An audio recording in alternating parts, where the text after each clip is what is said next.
हाँ जी अस्सलाम वालेकुम चाचा दे की हाल। उम्मीद करता सारे ठीक हो सो त्रकड़े वधिया खुश। आज जनाब 14 तारीख है तो इंशाल्लाह असीं जा रहे हैं दुबई भी। तो मैं आख्या एक व्लॉग बना छड़िए जिहड़ा चेलियां वाले विच या हर जगह उत्ते ऑपरेशन होया आना वा जिन्हां दियां सड़क उत्ते घर आन उन्हां सट्टे या डिगे या पिछां कीते। इस दा साडे चेलियां वाले नूं बहुत ज़्यादा फ़ायदा होया क्योंकि उस वेले रोड बने ने। एक वेले तो सानू इंज लगा ही बा जनाब काम खराब हो गया, बंदे घरों बेकार हो गए ने, साडा भी काफ़ी नुकसान होया, रोड तो बंदियां बतेरियां दा होया। लेकिन रोड बन गए ने, खुशहाली जनाब निकासी वाला काम ठीक हो गया। मैं तुहानू बैक तो भी दिखाना है जनाब रोड है जिहड़ा चेलियां दा डिग्गा ही जिहदे विच सारे घर है लपेट च आए ने जिहड़े फ्रंट ते आन। ए वेख लो ये बंदे कंस्ट्रक्शन करते ने पे उस साइड भी ते इस साइड भी। जिहड़ा बंदा इत्थे दे आया उन्होंने पता वेखो कई दीवारां कीतियां ने, कई मकान पे बनाते हैं। इस तरह तोड़ तक ना 8 अड़ी बराज तक तो 2 मोजियां ने तक सारा निज़ाम खराब होया। मैं तुहानू बोर्ड विखाना, यह जनाब बोर्ड है स्कूल चौक का जिहड़ा चेलियां वाले स्टेशन रोड जा रहा है, सामने सीधा मोजियां वाला बिल्कुल। ए वेखो जनाब है भारी गड्डियां भी इत्थे नहीं आ सकदियां, ये हर पासे लग गए ने। चेलियां वाले जनाब साडे नादरा आ गया है, निकासी का निज़ाम मैं तुहानू दिखांदा जे। यह जनाब निकासी वाला निज़ाम है, बहुत डूंगे पाइप ने, नालियां शालियां ख़त्म है, मेन हाल जनाब। यानी आखने का मतलब है भाई रोड कदे भी नहीं बनना, कदे भी नहीं बनना। असीं जिदन दे यानी होश संभाली है ना, साडी होश विच रोड असीं इंज दी वेखण लगे। ये हुण सारिਆਂ ਦਾ थोड़ा थोड़ा नुकसान होया, सारिਆਂ अपना हल कर लिया है जिहदे विच असीं भी कंप्लीट कर लिया है। बस हुण मैं क्या मेरे जाने तो पहले एक बार कंप्लीट हो जाए तो रैश इत्थे आ जाए। बाकी जो डेरे वाला मकान शुरू किया तो लंटर शंटर पा छड़िया पहला, तो बाकी दूजा निज़ाम ये लेट है। इस वास्ते मैं क्या रैश इत्थे मुंतकिल हो जाए। यह जनाब साडा मकान है, असी अलहमदुलिल्लाह कंप्लीट कर लिया है। नाल वाला भी हो गया, उस तो नाल वाला भी हो गया, बाकी कुछ रह गए ने, कुछ बंदे करते ने पे। ठीक है, मैं तुहानू अपने जिस डिग्गा आई उत्ते तुसीं फोटो वेख सकते हो, डिग्गा आई या पहलो जिस तरह का आई। ठीक है, हुण अल्लाह का शुक्र है जिस तरह भी कोई जिहड़ा भी काम होया ना कंप्लीट हो गया। ठीक है, बाकी फ्रंट तो ये थोड़ी को नहीं बनाया थड़ा थड़ा, ये वास्ते रैश आ सकती है।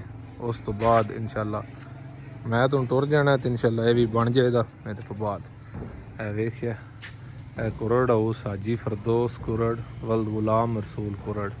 ठीक है, यह हाउस बने आ जो मैं हूँ तुहानू अंदरों भी दिखा छड़ना।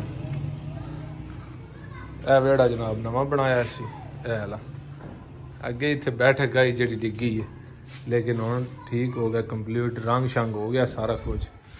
यानी थोड़ा थोड़ा बाकी बारियां शारियां इंस्टॉल कर छड़ियां। वेख्या इत्थे तकरीबन रैश नहीं पहुंची, लेकिन थोड़ा इलैक्ट्रीशियन का काम रह गया। आलमोस्ट 3 फ्लोर जोड़े ने ना कंप्लीट हो गए।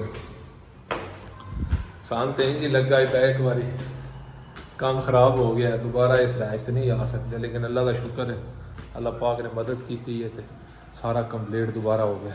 यह जनाब 2nd फ्लोर है, मैं देख सकते हो। ठीक है, ये पखियां शखियां का रंग शंग कंप्लीट हो गया, बाकी और रह गया। दिहाड़े थोड़े आने तो जल्दी जल्दी बेचना, जो जो काम हो सकिया ना वो करा छड़िया, तो बाकी पिछे जवान हैं जिहड़े करा लैन दे। ठीक है, यह जनाब साडा 3जा फ्लोर है, किचन शिचन ओपन है,